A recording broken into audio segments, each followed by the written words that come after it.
Hi guys! Welcome to my mini vlog. Alam niyo ba ang sekreto ng masarap na pagkain ito ay ang paghihirap ng asawa ko para makuha itong mga dahon na to. Habang nagbabantay nga kami sa kapilya ay nasilip ko itong mga dahon ng talbos ng kamoting kahoy dito sa likuran. Nung nilapitan ko nga ay nakita kong hindi naman siya tanim kundi mga rapok na siya guys. Kaya naman sabi ko sa asawa ko kunin niya para may pang-ulam kami mamayang gabi. Dahil natikman niya nga yung una kong niluto ng ganyan, ayan, nagpakahirap talaga siya parang makuha yung mga talbos niyan. At ayan nga, dahil sabi ko konti nga lang yan, dagdagan niya nung malunggay dun sa kabilang bakod. Sabi ko nga sa kanya baka magalit yung may-ari, pero sabi niya ang may-ari daw nun or ang nagtanim nga pala nun ay yung pamangkin niya. Kaya naman kumuha siya ng ilang dahon. At pag uwi ko nga sa bahay ay niluto ko na nga yan agad dahil gabi na nga rin kami nakauwi. Mas gusto ko nga yung bagong pigang gata kaysa dun sa mga pouch guys, dahil basta nasasarapan lang talaga ako. Kaya naman pinabili ko yung asawa ko ng dalawang nyug dyan. Pinapiga ko na rin doon.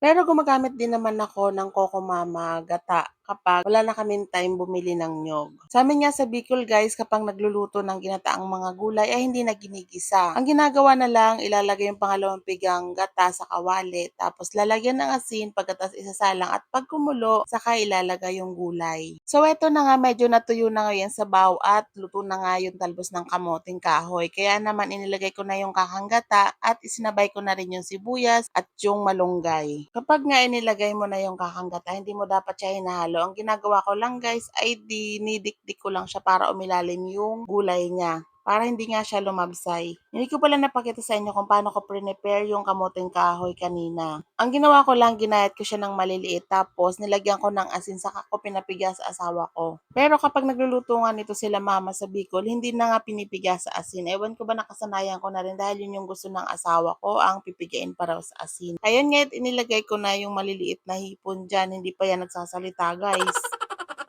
Para nga siyang hibig guys na fresh, charot lang. Inilubog-lubog ko nga lang muna yan guys, hindi ko muna hinalo dahil sabi ko hindi pa nga nakulo yung aking kakang gata. Dahil sobrang mainipin nga ako, hindi ko na mapigilan yung sarili ko, gusto ko na talaga siyang haluin. At yan nga nung makita kong kumukulo na at nag-iba na yung kulay nating hipon ay hinalo ko na siya guys para ako maluto na at makakain na nga kami. At habang nagluluto nga ako diyan, nagtanong yung asawa ko kung ano daw uulamin ng anak namin dahil hindi nga siya kumakain ng gulay. Sabi ko nga sa kanya, wag siya mag-alala dahil lalagyan ko ng sabaw yung kanin niya at ipaghihimay ko nitong hipon. Ewan ko ba guys, kahit anong gulay hindi ko talaga siya napapakain. Pero ang ginagawa ko na lang yung mga sabaw-sabaw, dun na lang siya bumabawi. Kapag sabaw nga yung ulam niya, sarap naman siya. At hindi nga ako nagkamali dahil nang kumakain na nga kami, nagustuhan niya naman yung sabaw at nung hinimay na hipon. At balik tayo sa niluluto ko guys. Ayan nga, pagkatapos ng ilang minuto, naluto na nga rin siya. At pinaghati-hati ko na nga rin yan dyan. Binigyan ko na rin yung kapitbahay namin Bicolana rin at pinagtabi ko na rin si nanay. Nagtabi na rin ako guys ng babaunin ko sa trabaho. Ang isa lang sa nakakatuwa, kahit wala ako sa Bicol ay natitikman ko rin yung mga pagkain sa Bicol dahil nga guys malapit talaga kami dito sa bundok. Lalo na dun sa lugar ng asawa ko, halos lahat ng pagkain nakakain ko sa Bicol ay meron din sa kanila. Pero nga wala nga lang silang dagat doon guys. Dahil Montalban nga to, wala silang dagat, puro lang talaga ilog guys. Kaya naman tinawag ko tong kabundukan ng Montalban. O siya, hanggang dito na lang ang aking mini vlog. Maraming salamat sa panonood!